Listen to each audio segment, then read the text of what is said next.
Carl and Lou here from Brrraaains A Head-Banging Life, gbhblofficial for short, and it is the Nasties time as we go to, not a strange one, I don't want to say a strange one, an oddity, because it's not like that, an unexpected entry in the series so far. This is Dead and Buried from 1981. One that, on the face of it, just seems like your generic... Bog standard, yeah. Bog standard generic. In fact, I would say the first 5 minutes to 10 minutes, you'll be like, oh, this again. Yeah, here we go. Absolutely. But as you watch on, you will hopefully, like we did, become incredibly invested in quite a mystery. We are puzzling about quite what the events is, and while you might be able to work out elements, we did, you will not be able to put the pieces together correctly. Yeah. That's what I like about, that's a good twist, I think. Yeah, so to speak. This feels like there's so many, just like bog standard, like categories of like cannibals, the slashers, exploitation ones, the slashers, driller killer, like people like do like serial killers, more artsy style stuff as well. And this one just kind of, when I saw the front of it, when you said Dead and Buried, I was like, oh, here we go. Okay, I won't expect much from this one, but. Yeah, I was stupidly impressed with this one. Yeah, it's easily, I would say, I would say both of us, one of our favourites, particularly as neither of us had ever seen it before. No. Previously, the higher ranked ones, things like Zombie Flesh Eaters and all that, I was very familiar with already. Dead and Buried is one I'd never even heard of, let alone seen. So it was a real nice surprise. So 1981, American horror film directed by Gary Sherman, starring Melody Anderson, Jack Albertson, and James Farentino. It is Albertson, I cannot say that guy's name, Albertson's final live-action film role before his death 6 months after this film's release.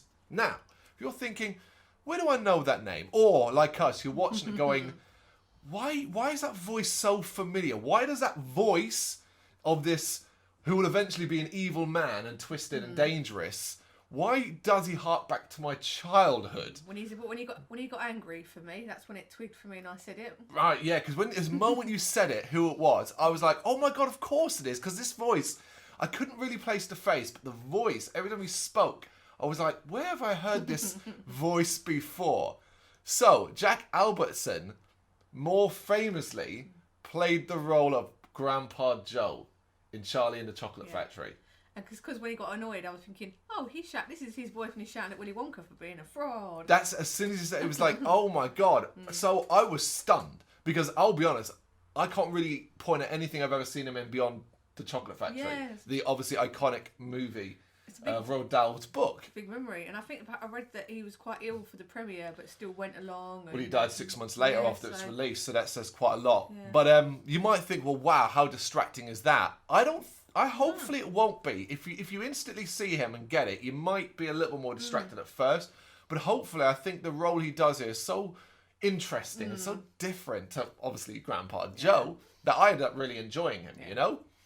The screenplay, written by Dan O'Bannon and Ronald Shusett. Now, I got excited when I saw Dan O'Bannon, because I was like, oh, wow, okay, Return of the Living Dead, and lots of other films like, and that guy, the guy is quite a writer and director and stuff like that. However, I've since learned this. He basically had no involvement. In a 1983 interview, O'Bannon disowned the entire film, as he claimed that Shusett had written a script by himself but needed O'Bannon's name on the project and promised he'd make some changes. On seeing the finished film, O'Bannon realised he had done nothing of the sort, but it was too late to take his name off the credits. So basically, although Dan O'Bannon's there, according to Dan O'Bannon himself, no involvement, just here's my name on it. Seems like it happens quite a bit in horror. We're like, if you see a name in horror, you're like, oh, sweet. Like, I see people see like, Robert Englund and things like that. If you see certain people's like directors' names, you're like, oh, sweet, I'm gonna be for a good film. So like you did yourself. Oh, Dan O'Bannon.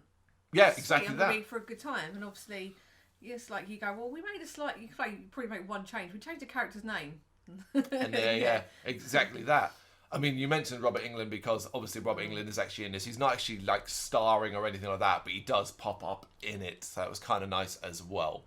The film was initially banned as a video nasty. Now, I admittedly, after watching this, I worried I'd gotten this one wrong. I was like, is this a nasty? We thought there was one scene in particular that probably was going to be the thing that got cut or edited down and so on, but we did wonder, had I got this one wrong? I wasn't, thankfully. It is one of the Nasties.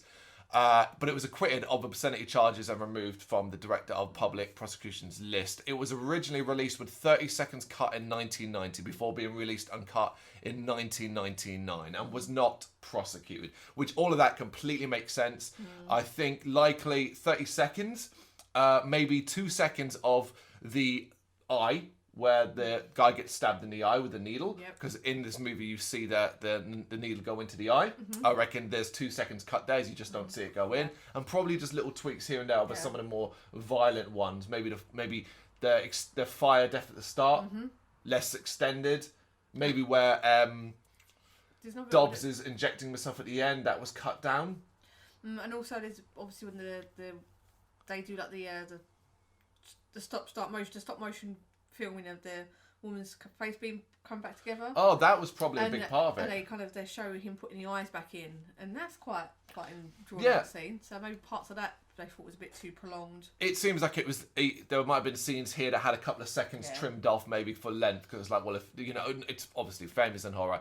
The longer you kind of do a scene, then more, and the more likely it's leading towards a higher rating it becomes. If you're quick kind of thing, it's less. So I don't think this movie is going to shock you. I don't think it's going to surprise you in regards to gore or violence and that. And as far as Nasties go, it is way easily on the tamer side of things, easily. Definitely. So much so, like I said, that you could look at it and go, really, this ranks. This was put on the same list as the likes of Cannibal Holocaust. And stuff like that, and that's you're like, wow, they really didn't know what the hell they were doing back when they were just adding these like movies to these lists. The film made little money at the box office, but did receive praise from the critics in regards to special effects as well, which I do think hold up. Some of them are really impressive stuff, and particularly when you sort of see decaying or like corpses at the end where their faces are cracking and stuff like that. And you talked about the stop motion, the kind of animation that involves the slow transformation of the woman's skull being stripped and then rebuilt. That looked fantastic. That looked fantastic. Must have taken a lot of work. Absolutely. Also, Albertson's performance was praised. I would go as far as to say the majority of actors in this deserve praise. There's a lot of people. The sheriff, you get behind him in this, and even some of the acting when you at the start you watch it going, could be a little bit wooden. It makes sense as the film progresses. Absolutely. His wife in particular, I absolutely loved by the end. In addition, the film was novelised afterwards, so that's an intriguing one, by Chelsea Quinn Yarabo. And as we now understand, this film has gained a cult since the years of its release. Cult following. So I get that. I get that, because this is definitely a hidden gem of the 80s. Definitely. And I think it being a nasty works to and against it, if that makes sense. Two, in that people like us and others are like, oh, I want to check this out because it's nasty. Against it, as in it's kind of buried and people don't bother because nasties are often exploitation, gory, unnecessarily violent affairs. Someone says to me, oh, video nasties. Before I started this, I was like, well, I know what I'm getting myself in for. This, completely out of... It's too high quality. It's way too high quality. Really, really is. Although it doesn't start off that way, we should say, as we see an amateur photographer arrive in the coastal town of Potter's Bluff. Those of you who've played the likes of Alan Wake and all that, man, oh man, will you feel at home when you see this kind of place, Small town on the coast. It's, it's got an eerie vibe to it where everyone initially, we go there and it's like, oh, everyone's friendly, but really there's shit going on behind. I love locations like this. The Fog is another good example of a similar kind of town. Yeah, it looks rough. It looks rough and ready. I don't know if that maybe the Potter's part of it was like a reference to Potter's Field. It's a place in America where like AIDS victims and unknown people, their bodies got buried there like years ago. It's like an island. I don't think it is. The reason being is because I did do all the information. I did do a bit of a dive with this one to try and get as much detail about it as possible, and I didn't come across anything about that. I feel like that would have been out there if it was an obvious thing they wanted to do. But it looked good though. It looks good, rough and ready. It looked like a town that in 20 years' time wouldn't exist anymore because its population was elderly. It's quite small. One sheriff, a couple of deputies, and one pub. Bar, that kind of thing. But this photographer, he's there to practice his craft. He's taking pictures and all that, but ends up coming across a woman who is very flirtatious, wants to model for him, and then she offers to have sex with him, basically. We're like, Oh, this here we go. Yeah, this is 5 minutes into it, and we were a bit like, yeah, okay, all right, this feels par for the course. When she's gonna stab him, and then it just does something. We're like, wait, what? Yeah. As basically a group of townspeople attack him, beat him up, take pictures of him as he's being beaten up, timed up, and then set him on fire. And these are all normal-looking townspeople. Looks like there's fishermen, there's elderly women, elderly men. Yeah. It's a real shift. Watching it going, oh, okay, she's going to jump him, take his money or kill him or something. Yeah. Oh, no, it's the whole town. And they take photographs as well. Yeah, it's all flashbulbs and stuff like that. It's quite cool. So this is like, okay, so it automatically introduces you to what's going on. You're like, okay, this is not a normal place. No, absolutely. He actually will survive this attack and later on end up in hospital, basically wrapped up in bandages and all that. And then he'll get killed by the same woman as she poses as a nurse later on. And that's one of the scenes where Shaw got cut down as she, for some reason, sort of sneaks in, like pretending and all that, but then doesn't, and it just stabs him in the eye with a needle. As the sheriff and the doctor are like a couple of doors down. Yeah, it's a bit silly, that part, but it's a violent scene. For someone that doesn't has got a real aversion to eye horror. Yeah, that's what I call it. Eye-related horror. It looks really real, and it was horrible. Yeah. Yeah, and so basically what we do throughout this movie is we kind of jump between the sheriff, Dan Gills, which is James Farentino, who's so fucking good in this. He really is. Jumping between him trying to work out and solve the mystery of this murder and more murders, and the actual murders. Like, as people kind of come through the town, there's a hitchhiker girl who ends up getting picked up, and she then suffers at the hands of the townspeople. There's a family, a mother, a father, and a son who stop at the bar to find their way, end up randomly stopping at a house looking for help after he almost crashes, after he does crash, should I say, and then ends up being hunted and killed by the townspeople.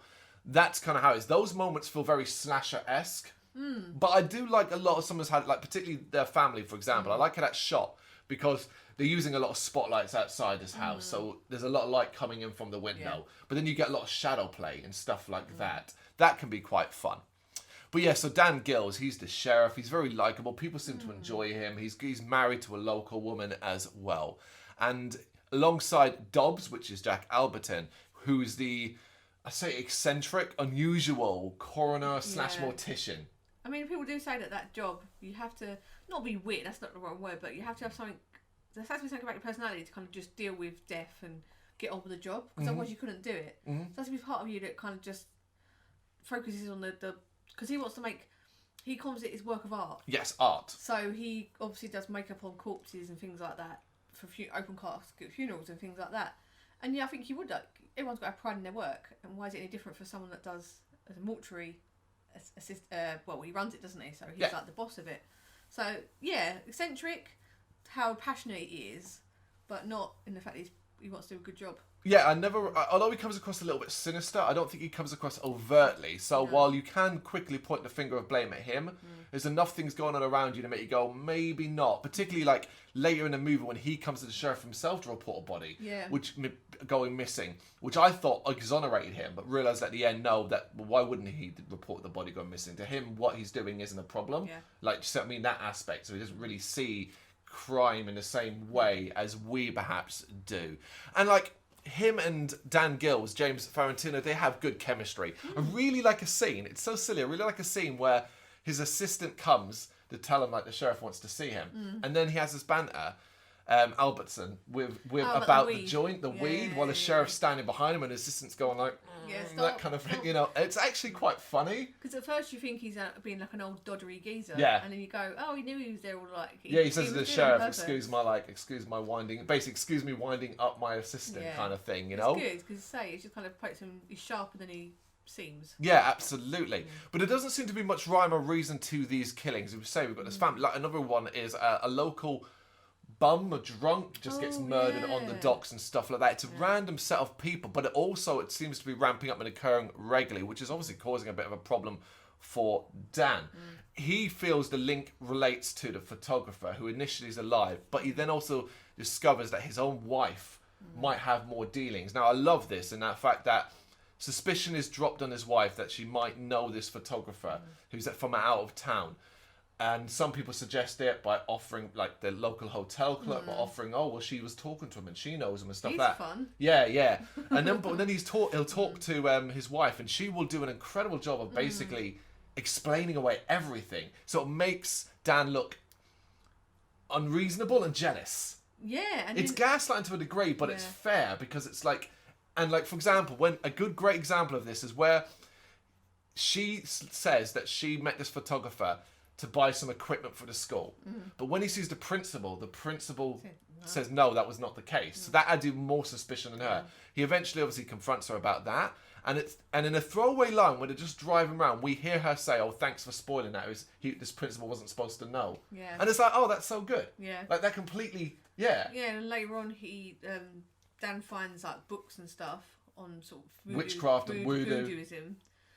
And then she's like, "Oh, I'm doing a class on it." You know, kids like the morbid stuff, which is true. And then he goes to the school, and she's actually doing a class, teaching a class. So it's kind of like, and his face kind of breaks. He looks relaxed. He's like, "Oh, okay, she's telling the truth." Yeah. Because I don't think it was necessarily that he thought she was a killer or anything like that. I think he was more worried she was having an affair. Yeah. Because he does seem to love her very much. I think that's what I thought it was. Yeah. So like more and more bodies continue to turn up, and each time we see the kills, they're taking photographs. That's a struggle of a link. That's where where if you're watching and you're thinking, oh well, obviously the town. I thought maybe the town was a bit like a Stepford Wives style community where they don't want outsiders and these people are not welcome and stuff like that. But then I couldn't work out why the photos. Yeah. Why taking photos? That's where it struggles. Now, obviously, come the end of the movie, that completely makes sense. It's because basically Dobbs, who is the reason behind all this, needs those photos. Of course, that's what they look like. So he can remake their faces. Yeah. We should say his wife, Melody Anderson. That's who plays Janet. And like I already said at the start, she's great. There's a really fun thing, a fact that you found at the end. At the end of the movie, jumping to the end, when Dan is shooting her. Oh, yeah. And she wasn't expecting it or something, so her jumpers were quite real. No, I think the whatever they use, like the fake bullets that make the noise. I think one kind of like deflected and went off close to her ear. Yeah. And it deafened her for a little bit. So obviously her reaction was really quite real. So it does work quite nicely. But yeah, so as more bodies turning up, and you know, Dan is kind of can't really find the lead, basically can't find a connection, can't find something.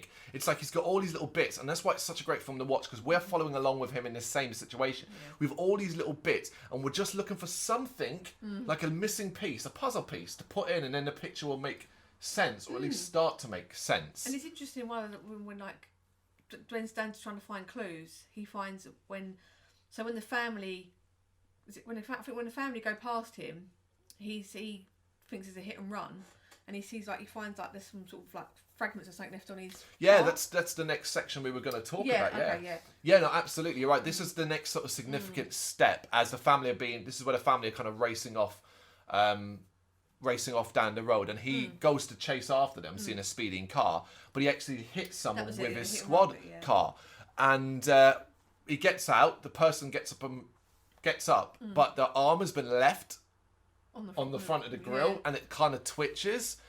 But the person, whoever it was, like hits Dan, grabs his arm, runs off. There's a bit of a slow chase scene here. This is probably one of the slower parts that isn't so good, where he kind of follows the person into a barn, and it comes of nothing in the end anyway. But again, it's shot nicely. The lighting's quite pretty. I will praise this movie for being a lot of outside in a coastal town with not much lighting.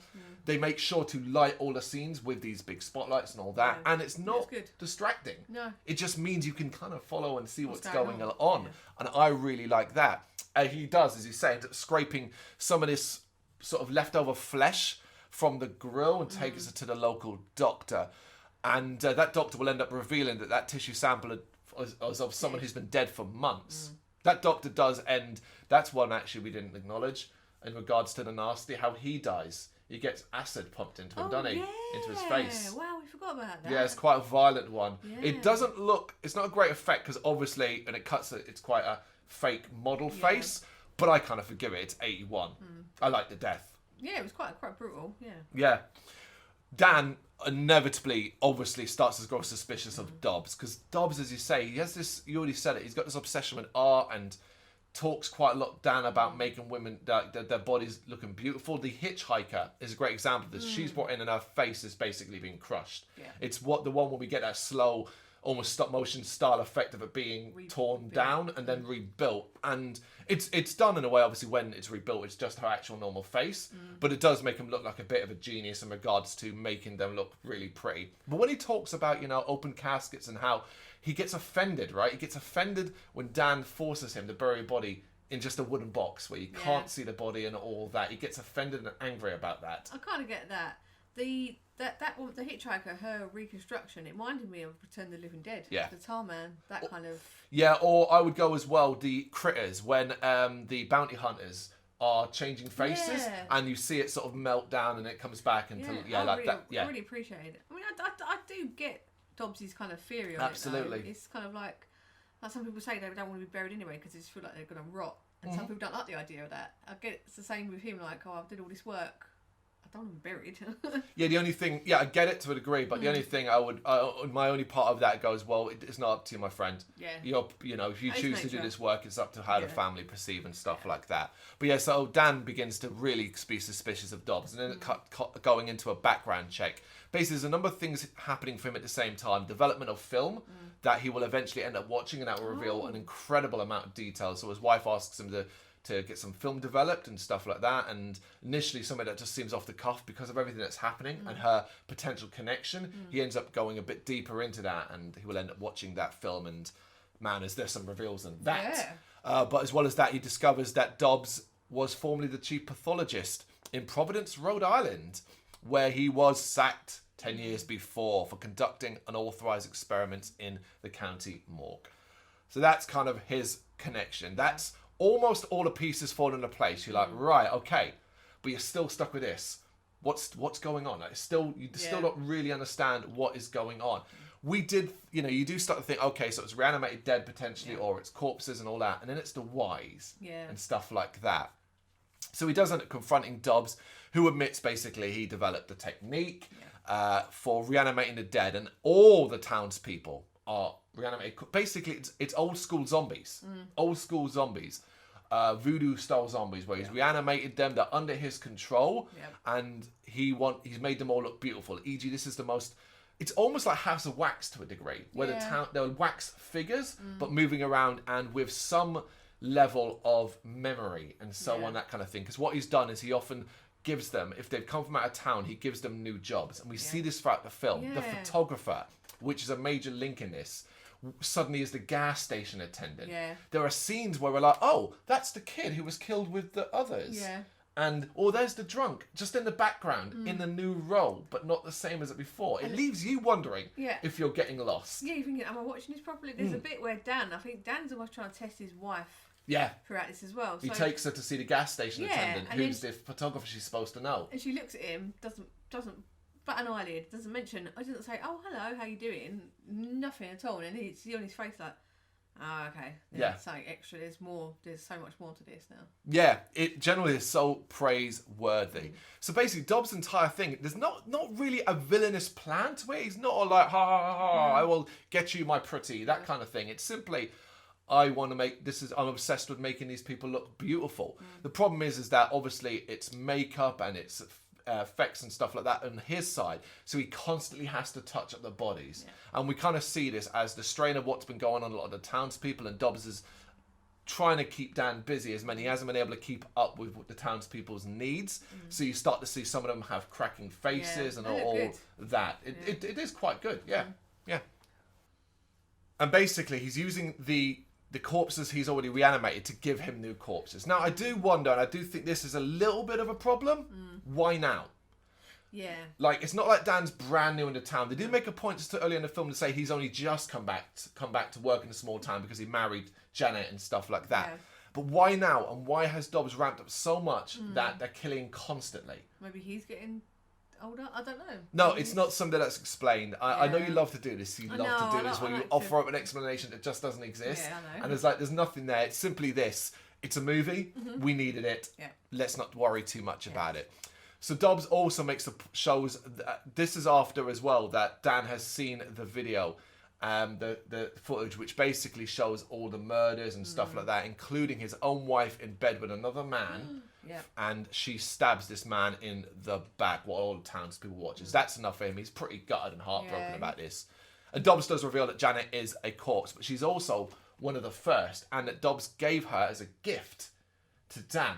E.g., he set everything up. You'll fall in love and all that. And she has a little bit more humanity, control. E.g., he even says to her, like, I made it so that she can have sex with you and stuff like that. It's pretty disturbing. It's pretty disturbing because you are like, well, how did Dan never knowledge? No. And Dobbs just sort of basically seems to have... He's basically given her more free will than any other. Yeah. And that's an intriguing prospect. Yeah. Particularly as it goes in what I think is the film's darkest... in a very dark direction.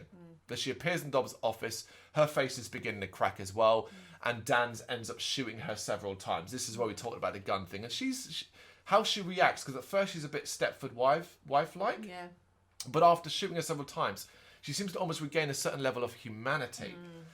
Dan ends up shooting Dobbs as well in this scene as well, so he's had enough and he shoots Dobbs several times. He follows Janet into a cemetery where she's got into an open grave and she's begging him to bury her. Yeah. And it's pretty dark. Yeah, poor Git. Yeah, He's gone through so much in this film. And he does. He kind of buries her and covers her face and all that kind of thing. And you kind of left thinking, but she can't die, right? Yeah. Oh, yeah. That's not very nice. Not very nice at all. As he's sort of crying on a grave, all the townspeople arrive and basically pay their respects to a degree. They start to leave flowers and apologise to Dan and stuff like that. And like he's rightfully a bit freaked out, but no one's being particularly villainous here. No. They do after they've done all of that, they do go to attack him, but he escapes. And we actually see that during this period as well that Dobbs decided to do his own technique on himself. Yeah. And this is kind of like inject himself in the stomach. He takes his top off as well. And I gotta say, for like about to die in 6 months' time, he had a decent bod, man. He still looked pretty healthy. He looked pretty good, didn't he? He looked pretty good. And then when he arrives back, basically Dobbs has now turned himself into... He's still alive because of what he's done to himself. He then shows him the part of the film that Dan never saw. Yeah. You ready for this? Because I didn't see it coming. No, I didn't. Basically, the person that Janet stabbed in the bed is Dan himself. It was Dan. And in his shock, he puts his hand up to his face, and as he pulls his fingers away, he sees his fingers are beginning to decompose. Yeah. And the last line of it is basically Dobbs saying, I can repair those for you. And you're like, oh, God. And you are like, oh, okay, so Dan was one all along. So, that does raise up some questions. Yeah. It's like, well, obviously he was given a lot of free will as well. However, that makes sense because he's the sheriff. And if Dobbs wants to create a town that kind of lives and thrives and moves on, continues like normal, you're going to have law and order. Yeah. So you're going to have the sheriff. And you're going to make it so that he has a certain level of free will. And I think that's certainly quite intriguing. Definitely. Where it goes from here, I don't know. Yeah. But it was just like the credits roll and you're like, damn, that's good. Damn, that was a good film. Yeah. Really enjoyed that. Yeah, I find it very hard to fault it, like pick it apart and complain about anything other than some story plot points that when you stop to really think about might struggle to work. Yeah. How certain things line up in regards to Dan and being a zombie himself and aspects like that. How and why it all ramps up now more than any other time. Yeah. The obvious one, what the hell is this technique that Dobbs perfected and created? But this is all stuff in films. It's like watching a paranormal horror. You don't sit there and go, why of the ghost? It just is of the ghost. Do you see what I mean? Yeah. We accept certain things. So in this regard, I'm more than happy to accept it. Yeah. And with such a strong cast across the board, thoroughly enjoyable. Even a lot of the smaller characters that we don't mention. There's a woman. There's a woman who basically works in a local diner/bar. And she's kind of often... She seems almost like she's the leader of the killings. Yeah. But God, whenever she's in it, she really commands the screen. She's got a very stoic face. And there's a bit where she talks to the family and the kid. Yeah. And you get this sense of threat from her while being overly nice. Now, I loved her in this, you know? It kind of makes... I think it's makes sense to her as like kind of like the head almost because of her... She's a bit older, working in a diner. You get a lot of characters like that where they know everyone and everyone knows her and she's like a kind of... I think we might be right there. I think we might be there. You mentioned a hotelier. He's great in this. Great fun. He's great fun. He's got a little bit, camp and a little bit over the top behaviour. Yeah. And that adds a certain difference to a lot of the other roles as well, because it's a fishing town, so you have fishermen and stuff like that, and you've got police workers and things like that, and school teachers. He's got, I say, a little bit more life to him, which is kind of fun. And what's really cool is that you by the end you're left wondering who and how many and who still isn't a zombie, which is an intriguing touch, Also want to give praise to the doctor, the one that Dan deals with in the flesh, particularly when he comes back as a zombie after he's been killed. And he acts so normal, even though we're well aware at that point that we saw you die. We don't know what he is, but we know we saw him die, so we know this is not the man it was. But technically, it is. Yeah. So that's a real. I just like the way extra touch. Yeah, I just like the way this film, from the start of it, when you go, oh god, this is going to be a really tacky sex scene on a beach, and it's going to go from there to, oh wow, they just tied him up in a net, killed this guy, and that's their opening. And it was just a real enjoyable watch. The music, the pictures being taken, the beach location at the start. It felt like the Nasties that take place in like Greece and all that kind of thing, where they go into an island and things like that. It felt very much like that. So it's such a wonderful surprise. I think this is one you have to see. Like this is, even if you're not following along with the Nasties or watching them and like we are and stuff like that. If you've never seen Dead and Buried as a horror movie, go check it out. You will not be disappointed. Definitely. And when you do, let us know what you think of it in the comments. Thank you very much for watching. You can check us out on gbhblofficial as well as on Facebook, Instagram, Twitter and Tumblr. Go to Patreon to help us out over there. That's patreon.com/gbhbl, as well as Big Cartel, where you can find some of our merchandise. We have a podcast running on SoundCloud and Apple Podcasts. And of course, if you like this video, do us a favour, hit the subscribe button and help the channel grow. Games, horror and heavy metal. What else is life for?